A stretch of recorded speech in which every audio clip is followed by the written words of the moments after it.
نحمدہ ونصلی علی رسولہ الکریم اما بعد فاعوذ باللہ من الشیطان الرجیم بسم اللہ الرحمن الرحیم۔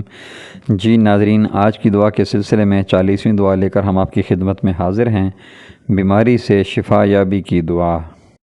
اللہم صلی علی محمد النبی الامی وعلی آلہ وسلم تسلیما کثیرا کثیرا۔ بیماری سے شفا یابی کی دعا۔ اللہم انی مسنی الضر وانت ارحم الراحمین۔ ترجمہ: اے اللہ، مجھے تکلیف نے آ لیا ہے اور آپ سب سے بڑھ کر رحم کرنے والے ہیں۔ جب انسان کسی سخت بیماری میں مبتلا ہو تو یہ دعا کثرت سے مانگتے رہنا چاہیے۔ اللہ تعالی نے حضرت ایوب علیہ السلام کو اسی دعا کی برکت سے شفا عطا فرمائی۔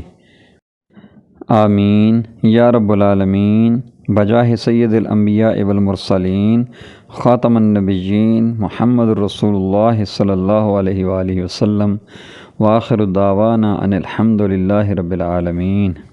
جی ناظرین کرام، اگر آپ نے ابھی تک ہمارے چینل کو سبسکرائب نہیں کیا تو براہ مہربانی ہمارے چینل کو سبسکرائب کریں، ہماری ویڈیوز کو لائک کریں اور اپنے دوستوں سے شیئر کریں۔ جزاکم اللہ خیر و احسن الجزاء۔